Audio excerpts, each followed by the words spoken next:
Hi everyone, I'm Erika LaCaruba. And I'm Lillie Bamberg. And we're counselors at Johns Creek and Alpharetta Counseling. Today we'd like to talk about a really popular topic that we get asked about all the time. We often hear parents ask, why is it so hard for my child and other kids to make friends right now? Have you ever heard your child say any of the following things? I have no friends. I don't know how to make friends. I don't know how to start conversations. I'm too awkward for this. Or you see them actively avoiding opportunities for social interaction. These could be signs that their social skills may have been significantly impacted by the circumstances of the last 2 years. In this video, we will talk about why it has been so hard to make friends and to be social over the past 2 years, what social skills really are, and how to help your child further develop them, and when it may be time to seek a professional. So what are social skills? Social skills are skills we use every day to interact and communicate with others. These can include verbal and nonverbal skills such as speaking, using hand gestures, facial expressions, and body language. In typical development without additional circumstances, someone with strong social skills has the knowledge of how to behave in different social situations and understands both written and implied rules when communicating with others.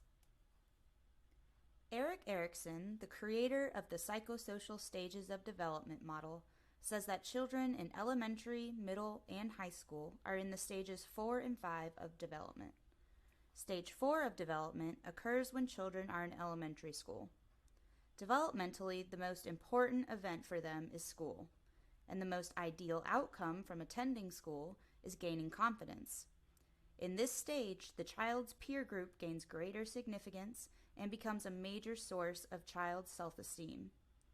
If a child cannot develop a specific skill that society deems important, like turn-taking or reading body language, they may develop low self-confidence.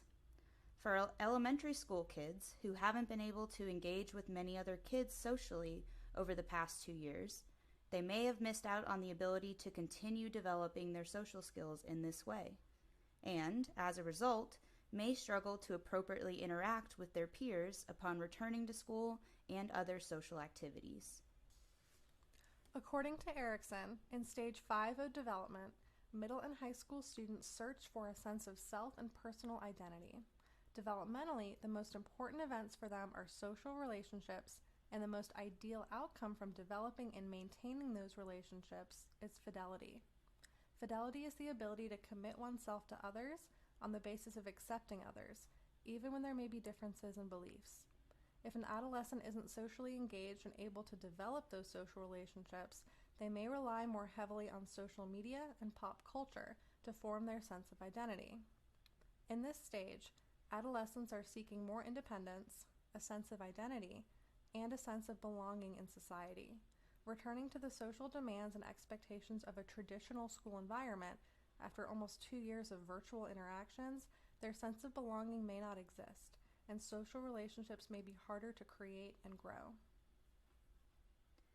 Here are some signs your child may be having difficulties with social skills.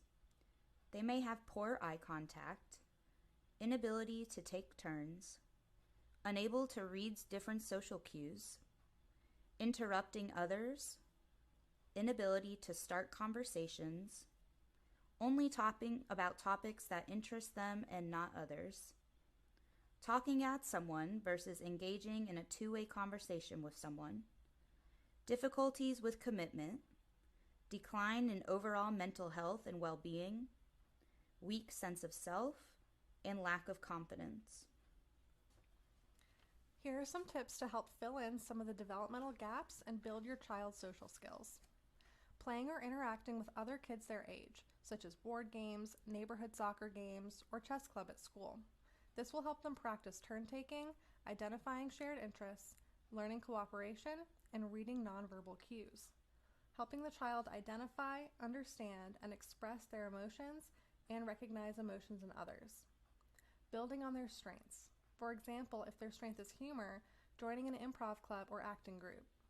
Trying new things to discover what they like. You can start small and try a new food each week. Making commitments and setting goals, both as an individual and as a family.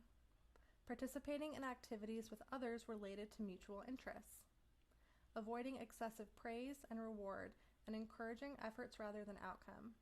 For example, you could say, "I love the way you took your time thinking through this," instead of, "Look how pretty." If you've noticed your child struggling with any of those areas we mentioned, please know you're not alone. Although it can feel discouraging and overwhelming in the moment to watch your child struggle socially, please know that your school counselor and therapists here at Johns Creek and Alpharetta Counseling are here for support. In the description box below, you will find how to talk with one of our counselors. Please don't forget to hit the notification bell and stay tuned for more videos coming your way in our relationship series. Thank you so much for watching our videos and being a part of the Johns Creek and Alpharetta Counseling community.